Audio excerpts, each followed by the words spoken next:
ఒకసారి మన జగద్గురు బ్రహ్మర్షి పితామహ పత్రిజీ గారికి ఒకసారి గట్టి క్లాప్ చేసుకుందాం. గురువులందరికీ ఒకసారి గట్టి క్లాప్ చేద్దాం. ఓకే ఫ్రెండ్స్, మరి మనం ఎన్నో రోజుల్లో ఉన్నాము? 10th డేలో ఉన్నాము ఫ్రెండ్స్. మనమందరము మరి 11 రోజుల ధ్యాన యోగంలో భాగంగా ప్రతిరోజు ఎంతో చక్కగా సాధన చేస్తూ వస్తున్నాము, ఎంతో చక్కగా మరి ధ్యానం చేస్తూ వస్తున్నాము. మనందరి జీవితాల్లో ధ్యానం ఎంతగా ఉంటుందో మన జీవితాల్లో అవగాహన అంతగా ఉంటుంది. మనం చేయవలసింది ధ్యానమే. కాబట్టి మరొక్కసారి మనం చేస్తున్న ధ్యానానికి గట్టిగా క్లాప్ చేద్దాము. నిన్న దేని గురించి మాట్లాడుకున్నాం? దేని గురించి గట్టిగా చెప్పండి. మరణం గురించి. నిన్న మనం మరణం గురించి మాట్లాడుకోవడం జరిగింది. దానికి మునుపు అవగాహన గురించి, అవేర్నెస్. ఓకే, మరి ప్రతిరోజు కూడా విభిన్నమైన కాన్సెప్ట్స్తో మనం ఈరోజు వరకు ఆత్మజ్ఞానం పట్ల, స్పిరిచువల్ సైన్స్ పట్ల అవగాహన తీసుకునే ప్రయత్నం చేస్తూ వస్తూ ఉన్నాము. ఆ క్రమంలో మనము ఈరోజు మరికొన్ని విషయాల్ని తెలుసుకునే ప్రయత్నం చేద్దాము. ఈ అవగాహన స్థాయి పెరుగుతున్న కొద్దీ మనకి మన ఆలోచన విధానం ఎలా ఉంటుంది, మన ఆలోచన విధానం ఎలా మారుతుంది.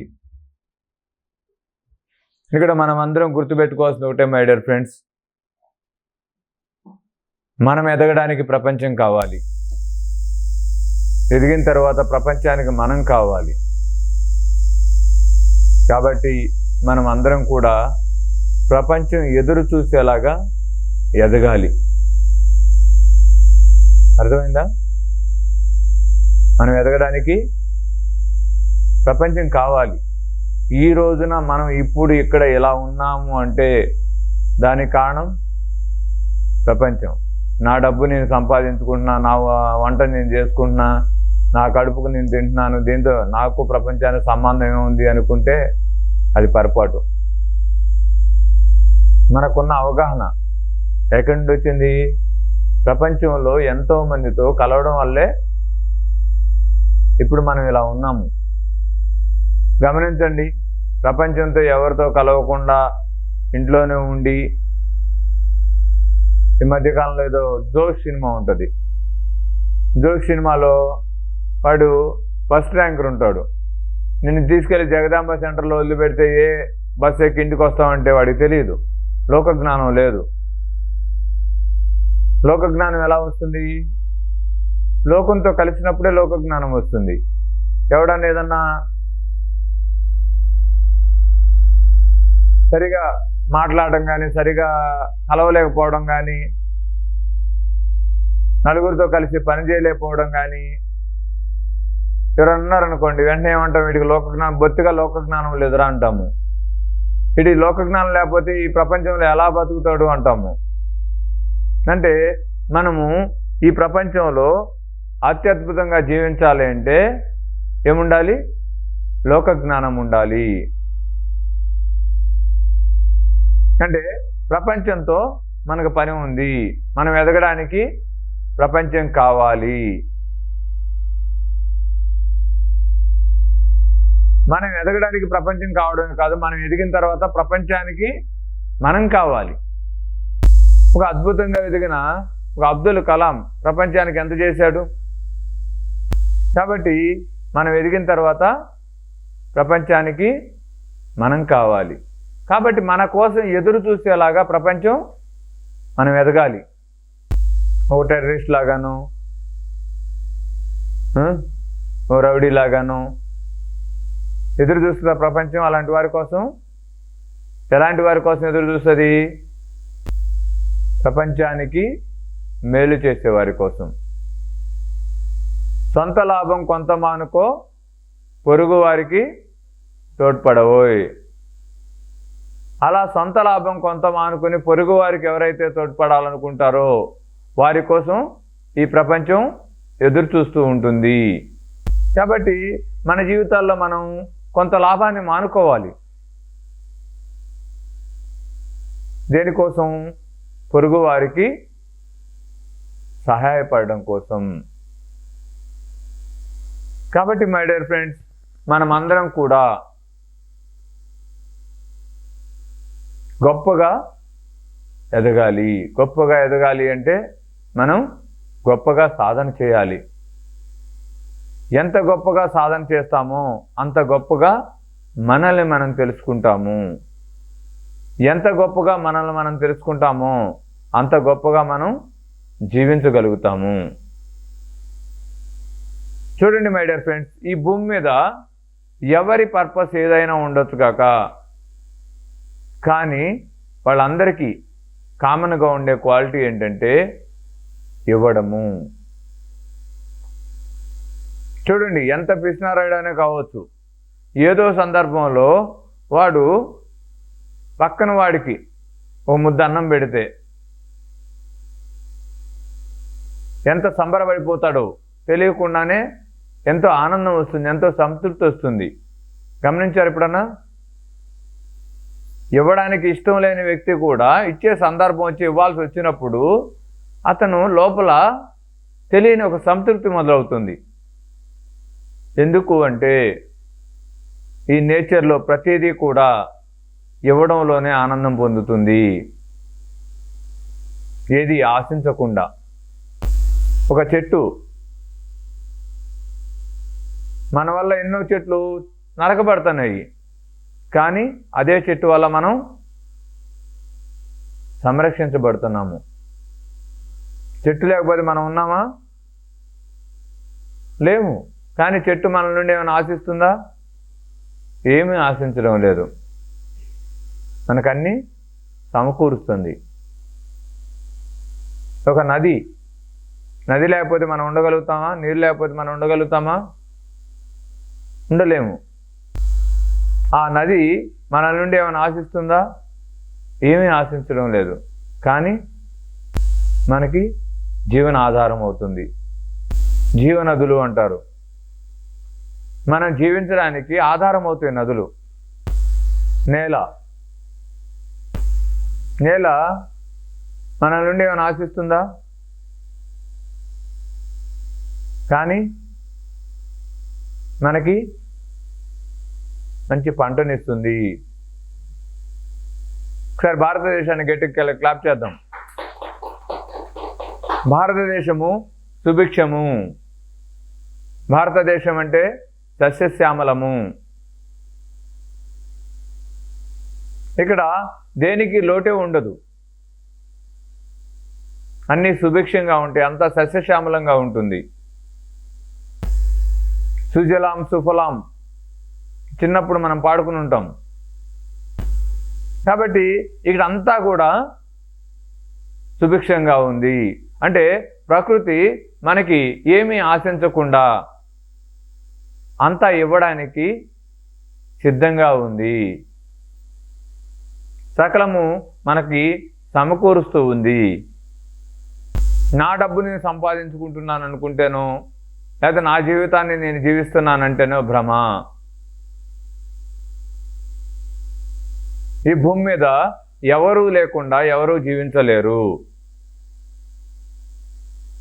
మనం రోజు అన్నం తింటాము. ఎలా తింటాం అన్నము? కష్టపడి ఏ ఉద్యోగం చేస్తూ, ఏ పని చేస్తూ డబ్బులు సంపాదించుకుని ఆ డబ్బులతో మనం బియ్యం కొనుక్కొని, కూరగాయలు కొనుక్కొని వండుకుని తింటాము. అవునా కదా? నీ దగ్గర కొనుక్కోవడానికి డబ్బులు ఉన్నాయి, వాడి దగ్గర అమ్మడానికి బియ్యం లేకపోతే, పండించడానికి రైతు లేకపోతే ఎక్కడి నుండి వస్తాయి బియ్యం? అప్పుడు ఏం తింటాం మనం? నా దగ్గర డబ్బులు ఉన్నాయి, డబ్బులు పడేస్తే నేను ఏమైనా తెచ్చుకుంటాను. అనుకుంటాం. ఎంతకాలము? అన్నీ అందుబాటులో ఉన్నంత కాలమే. మనకి ఎప్పుడైతే అందుబాటులోకి రావడం మానేస్తాయో అప్పుడు అర్థమవుతుంది మన దగ్గర ఉన్న దానివల్ల మనం ఏమీ చేయలేము. పండించడానికి రైతు ఉన్నాడు, కానీ నీరు లేదు. రైతు ఏమైనా చేయగలుగుతాడా? సరి అయిన నేల లేదు. రైతు ఏమైనా చేయగలుగుతాడా? అన్నీ అనుకూలంగా ఉంటేనే ప్రకృతిలో మన నోటి దాకా ముద్దొస్తుంది. నువ్వు కేవలం నీ దగ్గర ఉన్న డబ్బు వల్ల నీ ప్లేట్లోకి ఆహారం రావడం లేదు. చుట్టూ ప్రపంచం సక్రమంగా లేకపోతే నీ ఇంట్లో నువ్వు సక్రమంగా నిద్రపోగలుగుతావా? నిద్ర కూడా పోలేము. అంటే మనం నిద్రపోవడానికి, ప్రశాంతంగా నిద్రపోవడానికి కూడా కారణం ఏంటి? చుట్టూ ఉన్న ప్రపంచమే. నువ్వు పడుకున్నావు, పడుకునే సమయానికి కరెంటు పోయింది, ఇంట్లో ఫ్యాన్ పని చేయడం లేదు, ఏసీ పని చేయడం లేదు, ఏం చేస్తావు? నిద్ర పడుతుందా? కరెంట్ రావాలంటే ఎంతమంది పని చేయాలి? ఎన్ని సహజ వనరుల ద్వారా ఎంతమంది పని చేస్తే మీ ఇంటికి కరెంట్ వస్తుంది, మీ ఇంట్లో ఫ్యాన్ తిరుగుతుంది, మీ ఇంట్లో లైట్ తిరుగుతుంది, మీ ఇంట్లో మిక్సీ పని చేస్తుంది. అవునా కదా? అంటే మనం లేచింది మొదలు నిద్రపోయే వరకు, పుట్టింది మొదలు చనిపోయే వరకు ప్రతి చోట ప్రతి ఒక్కరము ఇంకొకరి మీద ఆధారపడుతూనే ఉన్నాము. కాబట్టి మనం ఈ విషయాన్ని గుర్తుంచుకోవాలి. నేను ప్రపంచానికి, నేను చేయడానికి నాకేం చేసింది ప్రపంచం? ప్రపంచం మనకి ఎంతో చేసింది.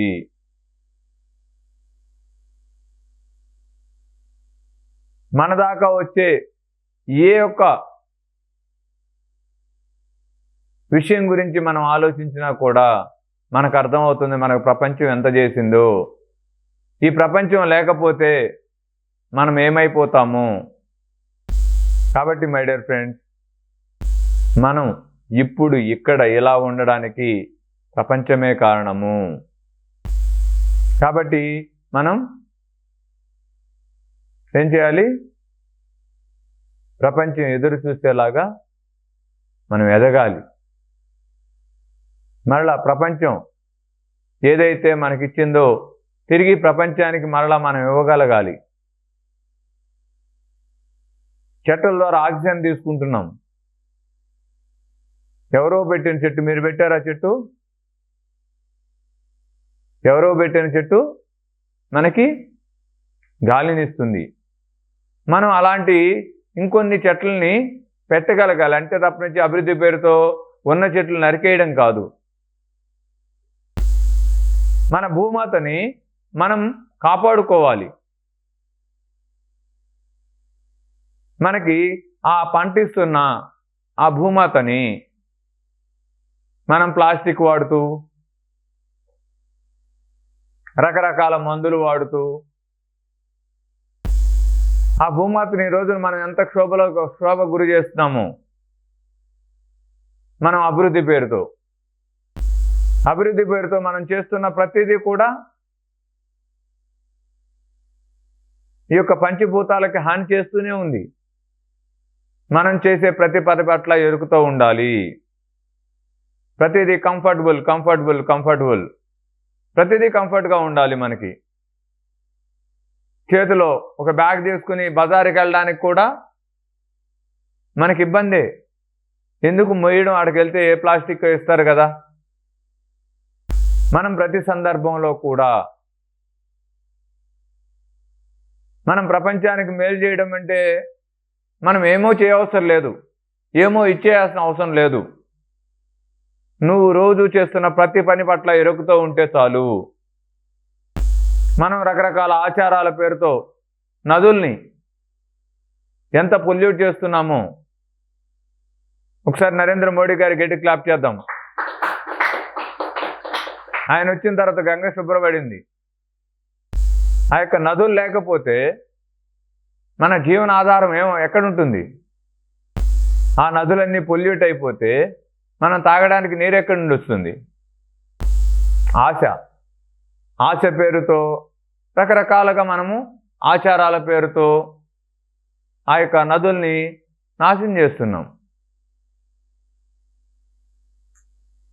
కాబట్టి మై డియర్ ఫ్రెండ్స్, మనము ప్రతి విషయం పట్ల అవగాహన పెంచుకోవాలి. ప్రతి విషయం ఎరుకుతో ధ్యానం ఒకటే ఎరుకుతో చేయడం కాదు. ధ్యానం ఎందుకు ఎరుకుతో చేయాలి అంటే, కళ్ళు మూసినప్పుడు ఎరుకుతో ఉంటే కళ్ళు తెరిచిన తర్వాత కూడా ప్రతి పని పట్ల మనం ఎరుకుతో ఉంటాము. ఆ ఎరుకను పెంపొందించుకోవాలి. దానికోసమే ధ్యానము. మనం చేస్తున్న ప్రతి పని పట్ల ఎరుకుతో ఉండడం కోసమే ధ్యానము. ధ్యానము అంటే కేవలం నువ్వు కళ్ళు మూసుకున్నప్పుడు ఆ ఎరుకుతో ఉండటమే ధ్యానం కాదు. ఇది ఒక ప్రయత్నం మాత్రమే. ఎందుకు ఈ ప్రయత్నం అంటే, నువ్వు చేస్తున్న ప్రతి పని పట్ల ఎరుకుతో ఉండడానికి, ఎరుకులోకి రావడానికే ఈ రోజున ఈ యొక్క ధ్యానం చేస్తున్నాం. కాబట్టి మై డియర్ ఫ్రెండ్స్, ఏది ఏమైనప్పటికీ మనకి కష్టమైనా నష్టమైనా మనం ఖచ్చితంగా కొన్ని పాటించి తీరాలి. మనమందరం మన పిల్లల కోసం, మన పిల్లల భవిష్యత్తు కోసం, వారు భవిష్యత్తులో గొప్పగా జీవించాలి. నేను పడ్డ కష్టం నా పిల్లవాడు పడకూడదు. ప్రతి తల్లిదండ్రులు ఇదే ఆలోచించేది.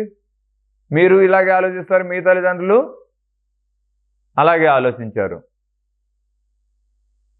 దానికోసం ఏం చేస్తున్నారు? నేను పడ్డ కష్టం మా పిల్లవాడు పడకూడదు, కాబట్టి వాడికి బాగా సంపాదించి ఇవ్వాలి, మంచి ఆస్తులు కూడబెట్టాలి. అవునా కదా? కానీ ఈ యొక్క జీవితానికి ఆధారమైనటువంటి పంచభూతాలని మనం ఇవ్వాలనుకుంటలేదు. ఒక సరి అయిన నేలని ఇవ్వలేకపోతే, సరి అయిన నీరుని ఇవ్వలేకపోతే, సరి అయిన గాలిని ఇవ్వలేకపోతే నువ్వు ఇచ్చే డబ్బు దేనికి ఉపయోగపడుతుంది? మహా అయితే హాస్పిటల్లో ఆక్సిజన్ సిలిండర్లు కొనుక్కోవడానికి ఉపయోగపడుతుంది. మహా అయితే మినరల్ వాటర్లు కొనుక్కోవడానికి ఉపయోగపడుతుంది. మహా అయితే ప్లాస్టిక్ బియ్యాలు కొనుక్కోవడానికి ఉపయోగపడుతుంది. Unnatural things. మన భవిష్యత్ తరాలకి సహజ వనరుల్ని మనం దూరం చేస్తూ అసహజత్వాన్ని వాళ్ళకి అంటగడుతున్నాం మనం. దీని అందరికీ కారణం ఏంటంటే, మనం అంటున్న అభివృద్ధి. ఎండాకాలం వస్తే నీరు లేదని చెప్పేసి ప్రకృతి ఎటువైపుకి వెళుతుంది? పెద్ద పెద్ద ఎపిసోడ్లు వస్తాయి. కానీ వర్షాకాలం వస్తే భూమిలోకి ఇంకడానికి, నీరింకడానికి ఇంత స్పేస్ ఉండదు, ఇంకుడు గుంత ఉండదు. కానీ ఎండాకాలం వచ్చేదానికి వర్షం బట్టికి, వర్షాకాలంలో మనం ఏమీ ఆలోచించం నీరు గురించి. అన్నీ పుష్కలంగా ఉన్నప్పుడు వాటి గురించి ఆలోచించం. ఉన్నప్పుడు విలువ తెలియదు, లేనప్పుడు వాటి గురించి తపన పడుతూ ఉంటాం. హైదరాబాద్లో ఎంతమంది నీటి గురించి ఈ ఎండాకాలంలో ఇబ్బందులు పడ్డారు? ఎందుకు? కారణం ఎవరు? ఎవరు కారణం? మనమే కారణం. మన జీవితంలో ఒకటి లేమి స్టార్ట్ అవుతుంది అంటే దానికి మనమే కారణం. కాబట్టి మై డియర్ ఫ్రెండ్స్, మనమందరం కూడా భావితరాలకి భవిష్యత్తునివ్వాలి అనుకుంటే మనం ఈ రోజున బాధ్యతతో ఉండాలి. ఇవన్నీ తెలుసుకోవడం కోసమే ధ్యానం. మనల్ని మనం తెలుసుకుంటే ఏమర్థం అవుతుంది అంటే ఈ విశ్వం అర్థం అవుతుంది. ఈ విశ్వంతో మనం ఎలా మమేకం అవ్వాలో అర్థమవుతుంది. ఈ విశ్వంలో మనం కలిసి ఎలా జీవించాలో అర్థమవుతుంది. నీ చుట్టూ ఉన్న ప్రపంచానికి నువ్వు మేలు చేయడం అంటే నీకు నువ్వు మేలు చేసుకోవడమే. నీ ఇంట్లో చెత్త తీసుకెళ్ళి పక్కింటో వేసి, పక్కింటోనే కదా వేసింది, అయిపోయింది కదా, నా ఇంట్లో అయితే నా ఇల్లు అయితే క్లీన్ అయింది కదా అంటే పక్కింటోడు మళ్ళా ఈ పక్కింటో నువ్వు వేస్తే ఆ పక్కింటోడు నీ ఇంట్లో వేస్తాడు. నీ ఇల్లు శుభ్రంగా ఉంది, పక్కింటో చెత్త ఉంది, పక్కింటో చెత్త వల్ల కంపు వస్తుంది. చెత్త నీ ఇంట్లో లేకపోవచ్చు, కంపు నీ ఇంట్లోకి వస్తుందా రాదా? చెత్తను ఆపగలుగుతావు, కంపును ఆపగలుగుతావా? ఆపలేవు. కాబట్టి నీ ఇల్లు సక్రమంగా ఉంటే సరిపోదు, నువ్వు సక్రమంగా ఉండాలి. నీతో పాటుగా నీ పక్కిల్లు కూడా అంతే సక్రమంగా ఉండాలి, అంతే శౌచ్యంగా ఉండాలి, అంతే శుభ్రంగా ఉండాలి. శుభ్రానికి మించిన దైవత్వం లేదు. ప్రతి చోట పరిశుభ్రంగా ఉండాలి, మనం పరిశుభ్రంగా ఉంచుకోవాలి. పరిశుభ్రానికి మించిన దైవత్వం మరొకటి లేనే లేదు. నువ్వు దైవత్వాన్ని ఎప్పుడు తెలుసుకున్నట్లయితే అంటే నువ్వు పరిశుభ్రంగా ఉన్నప్పుడు, పరిశుభ్రంగా ఉంచినప్పుడు నీ పరిసరాలని, ఈ భూమిని, నీరుని, గాలిని చెప్తున్నాం కదా ఇప్పుడు, అంతా పొల్యూషన్ అంటే అపరిశుభ్రంగా ఉంది. మనము ఆలయాల్ని ఆలయము అంటాం కదా, వేటిని ఆలయాలు అంటాము? దేవుడు ఉన్న వాటిని ఆలయం అంటాం, దేవుడు లేకుండా ఉండే వాటిని ఏటిని ఆలయం అంటాం చెప్పండి? దేవుడు లేకుండా, దేవుడి విగ్రహం లేకుండా, దేవుడు లేకుండా ఎక్కడ లేడు. దేవుడు సర్వాంతర్యామి, అంతటా ఉంటాడు, అందరిలోనూ ఉంటాడు. కానీ దేవుడి విగ్రహాలు లేకుండా ఆలయాలను ఏంటంటాం మనం? లైబ్రరీని ఏమంటాము? గ్రంథాలయము. అది ఒక ఆలయము. అక్కడికి వెళ్తే గొప్ప జ్ఞానం ఉంటుంది, నిన్ను మరింత వెలుగుల్లోకి తీసుకెళ్తుంది. అదొక గొప్ప ఆలయం. అక్కడికి వెళ్తేనే నీకు దేవుడు అర్థమవుతాడు, అక్కడికి వెళ్తేనే నీకు దేవుడు పరిచయం అవుతాడు. ఆ జ్ఞానం రానంత వరకు నువ్వు నాస్తికుడిగానే ఉంటావు. కాబట్టి గ్రంథాలయము అన్నారు, అదొక గొప్ప ఆలయము. ఇంకా దేన్ని అంటారు ఆలయమని? శౌచాలయము. చూడండి, శౌచాలయము అన్నాము, దాన్ని కూడా ఆలయమే అంటున్నాము. అంటే ఒక ఆలయాన్ని మనం ఏదైతే ఆలయం అనుకుంటున్నామో ఆలయాన్ని మనం ఎంత ప్రాముఖ్యత ఇస్తామో అదే గ్రంథాలయానికి, అదే శౌచాలయానికి కూడా అంతే ప్రాముఖ్యత మన జీవితంలో మనం ఇవ్వగలగాలి. ఎక్కడ శుభ్రత ఉంటుందో, ఎక్కడ జ్ఞానం ఉంటుందో అక్కడే దైవత్వం నడియాడుతుంది. నువ్వు అపరిశుభ్రంగా ఉండి, నీ దగ్గర సరి అయిన జ్ఞానం లేకుండా ఉండి, నువ్వు ఎన్ని పూజలు చేసినా కూడా, ఎన్ని నోములు నోచినా కూడా, ఎన్ని వ్రతాలు చేసినా కూడా దేవుడు నీ దగ్గర రాడు. ఆయన రావడానికి సిద్ధంగా ఉన్నా కూడా ఆయనకి కావలసిన అనుకూల పరిస్థితులు అక్కడ ఉండాలి. అంటే ఇక్కడ శుభ్రంగా ఉండాలి. ఇక్కడ శుభ్రంగా ఎలా ఉంటుంది? నీకు సరి అయిన జ్ఞానం ఉన్నప్పుడు, కుసించిత భావం లేనప్పుడు, నీకు ఈర్ష్య, స్వార్థం, ద్వేషం, క్రోధం, కోపం వీటన్నిటిని నువ్వు దాటినప్పుడు ఇక్కడ శుభ్రపడుతుంది. అవన్నీ కూడా ఇక్కడ ఉన్న మలినాలు, మనసుకు పట్టిన మలినాలు అవన్నీ కూడా. కాబట్టి అపరిశుభ్రం. కాబట్టి ఎప్పుడైతే నువ్వు అది శుభ్రం చేస్తావో, మనసుని శుభ్రం చేస్తావో, ఆ చిత్తాన్ని శుద్ధి చేస్తావో, అప్పుడు మాత్రమే దైవత్వం నీ దగ్గర రావడానికి సిద్ధంగా ఉన్నాడు. కానీ నీ దగ్గర శుద్ధి లేదు, మనసు మాలిన్యంతో ఉంది. కాబట్టి ఎప్పుడైతే మనసు మాలిన్యం నుండి బయటకు వస్తుందో, ఎప్పుడైతే శుద్ధి అవుతుందో, అప్పుడు దేవుడు నీ వైపుకు వస్తాడు. దానికి ఏం ఉపయోగపడుతుందంటే జ్ఞానం ఉపయోగపడుతుంది, సరి అయిన జ్ఞానము. ధ్యానం ఉపయోగపడుతుంది, సరి అయిన ధ్యానము. అదేవిధంగా శౌచాలయము, మనం దానికి ఎంతటి ప్రాముఖ్యత ఇస్తాము? అవసరం వస్తే వాడతాము, లేకపోతే దాన్ని పట్టించుకోము. మన ఇంట్లో మన వాష్రూమ్ ఎంత శుభ్రంగా ఉంటుందో లక్ష్మీదేవి అక్కడ నాట్యం చేస్తుందంటారు. మన ఇల్లు ఎంత శుభ్రంగా ఉంటుందో, ఇదంతా కూడా మన సైన్సే. కాబట్టి మై డియర్ ఫ్రెండ్స్, మనం ఈరోజు తెలుసుకోవాల్సిన విషయము, అర్థం చేసుకోవాల్సిన విషయము, అవగాహనలో తెచ్చుకోవాల్సిన విషయము, మనము ఈ భూమి మీదకి బై రిక్వెస్టింగ్ నేర్చుకోవడానికి వచ్చాము. కేవలం నేర్చుకోవడానికి మాత్రమే వచ్చాము. ఇక్కడ నేర్చుకుని వెళ్ళిపోతాం.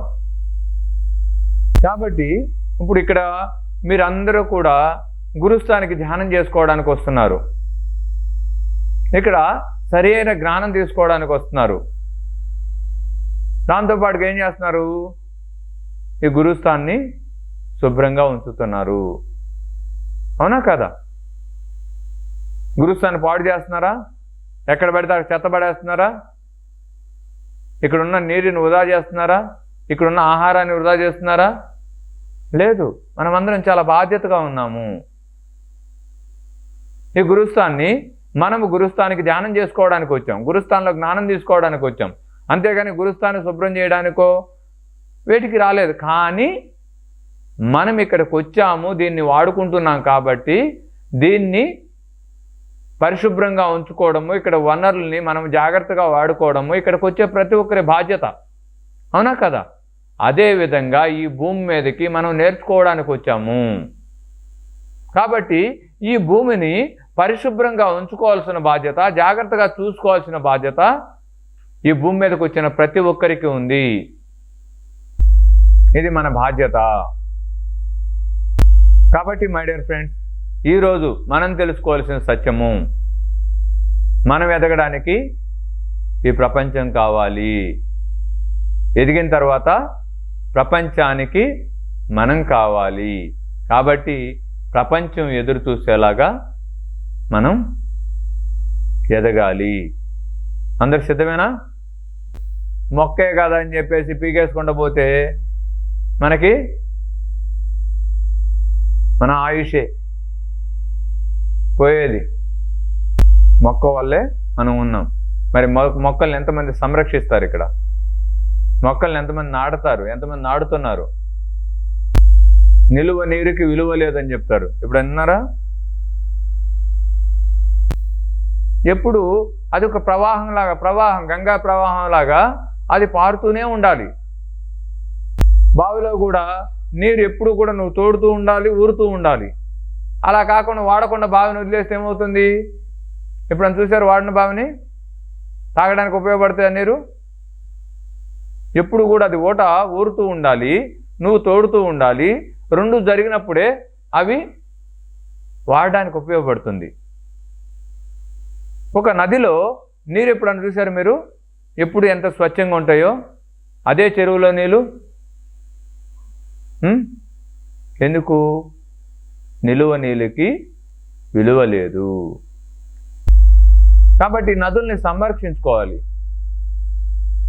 ఎంతమంది పూజల పేరుతో చెత్త చెదారాలు దానిలో వేసేస్తున్నారు? దానికి అర్థం తెలుసుకుంటే మనకి ఏమి ఇవ్వాలో ఏమి ఇవ్వకూడదో అర్థమవుతుంది.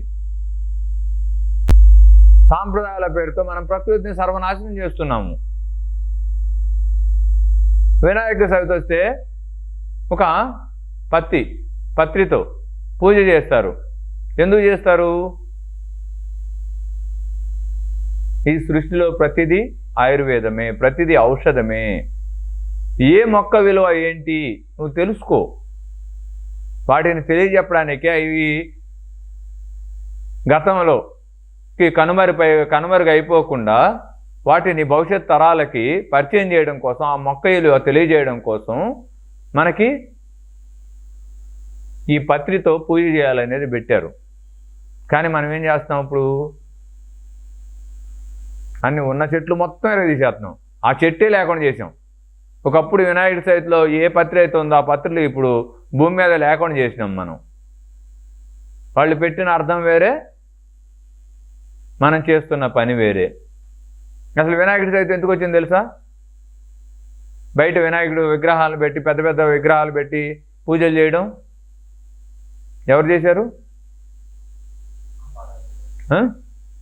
బాలగంగాధర్ తిలక్. ఒకసారి ఆయన గట్టి క్లాప్ చేద్దాం. ఎందుకు చేశాడు ఆయన? స్వతంత్ర సమరయోధం సమయంలో అందరిలో ఒక యూనిటీని తీసుకురావాలి, అందరినీ కలపాలి, దానికి ఏదో కారణం కావాలి. అప్పుడు వరకు వినాయకుడి చవితి అంటే ఇంట్లోనే జరిగేది, అది వీధిలోకి ఎందుకు వచ్చిందయ్యా? ఒక యూనిటీని క్రియేట్ చేయడం కోసం. అదే వినాయకుడి చవితి ఇప్పుడు ఏం చేస్తుంది? నీ వీధి నీది, నా వీధి నాది. నువ్వు 10 అడుగులు పెడితే నేను 20 అడుగులు పెడతా. నువ్వు 10 మొక్కలు నరిగితే నేను 20 మొక్కలు నరుగుతా. అంటే మనం ఏం చేస్తున్నాం? మనకు తెలియకుండానే మన కంటిని మన వేలుతో మనమే పొడుచుకుంటున్నాము. మనం కూర్చున్న కొమ్మని మనమే నరుక్కుంటున్నాము. మనం ఉంటున్న భూమిని మనమే నాశనం చేసుకుంటున్నాము. ఇవన్నీ కూడా మన ద్వారా మనకు తెలియకుండా మనం చేసే నష్టాలు, మనం చేసే హరిష్టాలు. కాబట్టి మై డియర్ ఫ్రెండ్స్, మరి ధ్యానం చేస్తే ఏమి జరగాలి అంటే మన జీవితంలో ఎరుకతో జీవించగలగాలి. మన జీవితాన్ని అద్భుతంగా జీవించగలగడం అంటే పెద్ద బంగళాలు కొనుక్కుని, ఆడి కార్లు కొనుక్కుని, కాలు పెడితే కారులోనే పెడతాను, లేకపోతే నా ఇంట్లో పెడతాను, అది కాదు అద్భుతం అంటే. అద్భుతం అంటే ప్రకృతితో మమేకమై జీవించడము, ఆ నదుల్లో ఈత కొడుతూ జీవించడము, ఆ చెట్లతో కలిసి జీవించడము, ఆ మట్టితో కలిసి జీవించడము. మన దురదృష్టం అదృష్టం తెలియదు కానీ ఈ రోజున కేవలం ఒక వైద్యం పేరుతోనే ఇవన్నీ మిగిలిన్నాయి. ఇంకా మడ్ బాత్ అని చెప్పేసి ఇప్పుడు ఒక వైద్యం అయిపోయింది. ఒకప్పుడు వ్యవసాయం పేరుతో అందరూ బురదలో పడి బొల్లాడేవాళ్ళు, ఇప్పుడు అది ప్రత్యేకంగా ఒక వైద్యం. నిన్నే ఎక్కడో చూశాను, చెట్టు కింద స్థలాన్ని రెంట్కి ఇవ్వబడును అని ఒక ఫ్లైర్ పెట్టారు.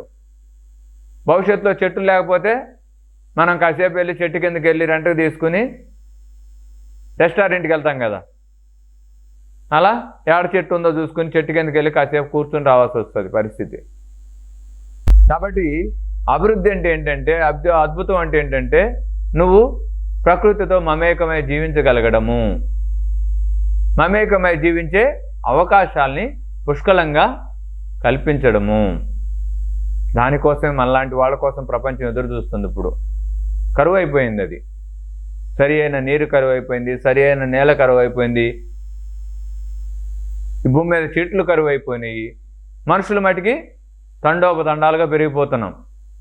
మీ చిన్నప్పుడు ఎంతండి భారతదేశ జనాభా? ఇప్పుడు ఇది క్యాలిక్యులేషన్ చెప్తున్నారు కదా, అప్పుడున్న మొక్కలు ఎంత, అప్పుడున్న జీవనదులు శాతం ఎంత, అప్పుడున్న భూమి ప్యూరిటీ ఎంత, ఇప్పుడు ఎంత పరిస్థితి క్యాలిక్యులేట్ చేయండి. అది కూడా గూగుల్లో కొట్టండి వస్తుంది. ఈ భూమి మీద విపత్తులు ఎందుకు వస్తున్నాయి అనుకున్నారు? విపత్కర పరిస్థితి ఎందుకు వస్తున్నాయి అనుకుంటున్నారు? మన జీవన విధానం సరిగా లేకపోవడం వల్లే. కాబట్టి మనమందరం కూడా ఈరోజు తెలుసుకోవాల్సిన సత్యము, మన జీవన విధానాన్ని కొద్దిగా కష్టం అనిపించిన, అలవాటు తప్పి మనకి ఇప్పుడు మళ్ళీ దాన్ని తిరిగి ఆచరించడానికి ఇబ్బందిగా అనిపించిన మన జీవితంలో వాడే కొన్ని విషయాల్ని వదిలేద్దాము.